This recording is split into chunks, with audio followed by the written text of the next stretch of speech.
ಕರ್ನಾಟಕ ಕಾಂಗ್ರೆಸ್ನಲ್ಲಿ ಮುಖ್ಯಮಂತ್ರಿ ಆಯ್ಕೆ ಪ್ರಕ್ರಿಯೆ ಪೂರ್ಣಗೊಂಡ ಬೆನ್ನಲ್ಲೇ ಇದೀಗ ಸಚಿವ ಸಂಪುಟ ರಚನೆ ಕಸರತ್ತು ತೀವ್ರಗೊಂಡಿದೆ. ಯಾರಿಗೆ ಸಚಿವ ಸ್ಥಾನ ಕೊಡಬೇಕು, ಯಾರನ್ನ ಕೈ ಬಿಡಬೇಕು ಅಂದ್ರೆ ಅಳುಬ್ರು ಯಾರಿದೆ ಅವ್ರನ್ನ ಕಂಟಿನ್ಯೂ ಮಾಡಬೇಕಾ ಎಂಬ ಪ್ರಶ್ನೆ ಕಾಂಗ್ರೆಸ್ ಹೈಕಮಾಂಡ್ಗೆ ದೊಡ್ಡ ಸವಾಲಾಗಿ ಪರಿಣಮಿಸಿದೆ.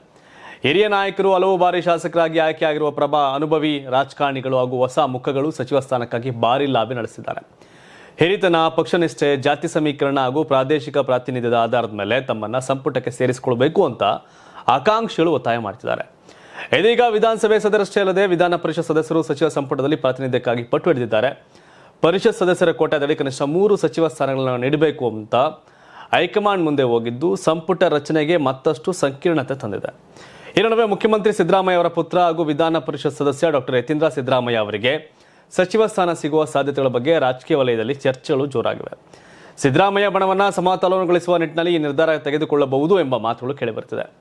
ಮತ್ತೊಂದೆಡೆ ಹಿರಿಯ ನಾಯಕ ಬಿಕೆ ಹರಿಪ್ರಸಾದ್ ಯುವ ಕಾಂಗ್ರೆಸ್ ನಾಯಕರಿಗೆ ಹೆಚ್ಚಿನ ಅವಕಾಶ ನೀಡಬೇಕು ಅಂತ ಹೈಕಮಾಂಡ್ಗೆ ಸಲಹೆ ಕೊಟ್ಟಿದ್ದಾರೆ. ಕೇರಳ ಮಾದರಿಯಲ್ಲಿ ಯುವ ನಾಯಕರಿಗೆ ಸಚಿವ ಸಂಪುಟದಲ್ಲಿ ಸ್ಥಾನ ನೀಡುವಂತೆ ಅವರು ಮನವಿ ಮಾಡಿದ್ದು ಈ ಚರ್ಚೆಯು ಪಕ್ಷದೊಳಗೆ ಗಮನ ಸೆಳೀತಾ ಇದೆ. ಇದರ ಜೊತೆಗೆ ಹಾಲಿ ಸಚಿವ NS ಬೋಸರಾಜು ಸೇರಿದಂತೆ ಹಲವು ನಾಯಕರು ತಮ್ಮ ಸ್ಥಾನ ಉಳಿಸಿಕೊಳ್ಳಲು ಪ್ರಯತ್ನ ನಡೆಸಿದ್ದಾರೆ.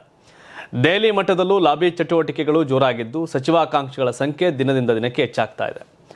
ಒಟ್ಟಾರೆ ಕಾಂಗ್ರೆಸ್ ಸಚಿವ ಸಂಪುಟ ರಚನೆಗೆ ಸಂಬಂಧಿತ ಚಟುವಟಿಕೆಗಳು ತೀವ್ರಗೊಂಡಿದ್ದು ಹಿರಿತನ, ಯುವಕರಿಗೆ ಅವಕಾಶ, ಜಾತಿ ಸಮೀಕರಣ ಹಾಗೂ ಪ್ರಾದೇಶಿಕ ಪ್ರಾತಿನಿಧ್ಯದ ನಡುವೆ ಹೈಕಮಾಂಡ್ ಯಾವ ಸಮತೋಲನ ಸಾಧಿಸುತ್ತೆ ಅನ್ನೋದು ಎಲ್ರಿಗೂ ಒಂದು ರೀತಿಯ ಕುತೂಹಲ. ಏನು ಮಾಡುತ್ತೆ ಈಗ ಹೈಕಮಾಂಡ್?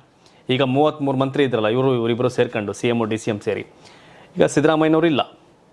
ಈಗಿರೋ ಅಲ್ಲಿ ಯಾರನ್ನ ಅಳುಬ್ರನ್ನ ಮುಂದುವರಿಸಬೇಕು, ಹೊಸಬ್ರನ್ನ ಯಾರು ತರಬೇಕು ಅನ್ನೋ ಒಂದಷ್ಟು ಅಗ್ಗಜಗ್ಗಾಟ ಕಾಂಗ್ರೆಸ್ಸಲ್ಲಿದೆ.